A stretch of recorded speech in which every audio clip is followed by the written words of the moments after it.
The carnivore diet is not only the best diet for overall health through removing inflammation and achieving maximum nutrient density, it's also the best diet for gaining weight and losing weight. In this video, we're going to focus on gaining weight and how, even without resistance training, most people on this diet improve their body composition drastically. And there are a select few people who need to incorporate training and outside factors to either gain or lose weight, and that's what we're going to focus on in this video, mainly the resistance training. And the reason the zero-carb carnivore diet is by far the best diet for gaining weight and gaining lean body mass is because there is no other diet that allows you to maintain such a low body fat level, put on as much muscle at that rate, as well as be in optimal energy levels. To me, there's really nothing that comes close, and it really does make a lot of sense once you look into it and once you try it yourself. So the first point we need to touch on is the importance of resistance training. And you have to understand that there's a baseline of lean body mass that a natural indigenous person has. Maybe in the context of modern society, a manual laborer might have slightly more than this, but most people are below baseline in regards to lean body mass. So what we need to achieve is this amount of lean body mass as quickly and as easily as possible. Then you could maintain it, you could go into looking into other fitness routines, but at that point you will have enough lean body mass to achieve your ideal health. Then we can tackle it, if you guys want to check out the weight losing video, I'll do that one tomorrow. That might apply to some of you as well as this, because this is not only focused on gaining weight, it's mainly focused on gaining lean body mass, because that is the goal. When people say they want to gain weight, they want to gain lean body mass. They don't want to put 5 pounds of fat on their belly, at least in most cases. So the best way to achieve this lean body mass is through a high volume, high intensity hypertrophy routine, because as you can imagine, 10 years of sedentary activity, if you're only working out for 1 hour a day, how are you going to make that up? There's routines like 5x5 and strong lifts and CrossFit, calisthenics. All those things are great, but in order to, those might get you to your goal in 2-3 years, who knows how long, but you can achieve your lean body mass goal in several months to a year if you're on the right routine. And I can't go into specifics because I do offer consultations and sell my routine, but to basically sum it up, high volume, high intensity. Initially when you're starting, you want to work on your stability and not go too heavy, but you can pretty much jump right into a fairly high volume hypertrophy routine if you do a little bit of research. Now, outside of the resistance training aspect, that would pretty much solve all the problems for people. But one thing I need to clarify is you do not need to consume an excess of calories on a gaining weight for lean body mass diet. When I was doing the physique competition, I was actually on a raw meat diet too, so to say that you need to cook your food to increase palatability and consume more, that's not necessarily true. And I was eating about 1.5 pounds of muscle meat with a stick of butter and a little bit of liver and salmon roe twice a day. So maybe 3,000 to 3,500 calories per day for someone who had a very high lean body mass compared to most people. And that was adequate for me. And I never at any point consumed more food than I wanted to. I never stuffed myself. I never overate. I always ate a relatively comfortable amount of food. So if you're saying, oh, Frank, do I need to drink raw milk? Should I put honey on my fat? Should I overeat? You don't need to do any of those things.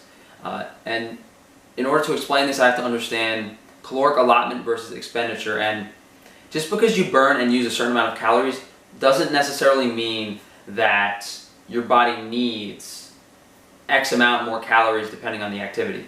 If I run 10 miles, it's not going to be 10 times more calories than if I run 1 mile. That's not how your body works. Calories in, calories out, to me, although it has helped a lot of people, it's not a good concept in the context of this diet, and I'll go further in detail into that in the losing weight video. But people definitely need to understand that you can gain a surprising amount of lean body mass on a low amount of calories. I guess the next thing to touch on is, do I need to increase palatability? Should I increase my palatability? And that's up to you. I can maintain 150, 155 pounds and keep putting on lean body mass, or I can maintain 160, 165 pounds. That threshold of whether or not you increase your caloric intake artificially or by eating more than you want to, you'll just maintain a higher body weight. You're not gonna gain weight quicker. Your base body weight will be slightly higher. Maybe you'll be around 14% body fat instead of like 11 to 12% body fat. I did take creatine. I don't really want to touch on that. It definitely helps with exercise performance, but I don't do anything that's not natural anymore, so that's out. The carbohydrate intake on this diet for sports performance, you guys have to mess around with that. I know Sean Baker hasn't. I don't know if he's tried anything, but I know he doesn't need it, and that guy's an animal. I've noticed that consuming a meal before my workout helps, but I messed around with honey and it didn't really help. So if you really are a high performance athlete, maybe initially going into this diet using carbohydrates might help performance, but I haven't seen anything to me that indicates that carbohydrates will improve performance drastically, because the liver stores like at least 3,500 calories worth of glycogen before every workout. But I will say a meal definitely helps, regardless of whether it's zero carb or not. The next thing to touch on, I guess, would be electrolytes, and yeah, this is a much bigger discussion than I want to get into in this video, but most people do need to add a little bit of salt. I think a lot of people on zero carb have potassium and magnesium deficiencies, maybe a little bit of calcium too, partly due to soil demineralization, partly due to high salt consumption. Definitely things worth mentioning and considering. I do have a bunch of other videos on electrolytes that you guys can check out, and the electrolyte thing is definitely something you want to do more research on yourself. It's a very, very big topic, and even difficult at my stage of experience for me to understand completely. Although I do understand natural electrolyte ratios, it's hard to gauge how they apply to like an indigenous diet that might have been high in seafood or shellfish. I guess to just sum everything up, incorporate resistance training, increase your lean body mass is the goal. You don't have to consume an excess amount of calories. Things like carbohydrate intake and electrolyte intake can be tapered depending on the individual, although I really don't think that you should even look at carbohydrates unless you're a high performance athlete. And then, I mean, of course, the foods you're eating, the inflammation that your diet has, those are things that also can tie into this that are not specific to the goal of this video. If you guys would like to consult me for fitness routines or anything, my email is in the comments. I usually do 8, 12, or 16-week consults, including diet and workout. On my Patreon, guys, I'm actually going to do my hygiene products in a couple weeks. I'm going to finalize them, and I'm going to give out samples for my Patreon supporters. I'm going to do a whole video on that in a couple weeks, so that's one cool thing to look forward to.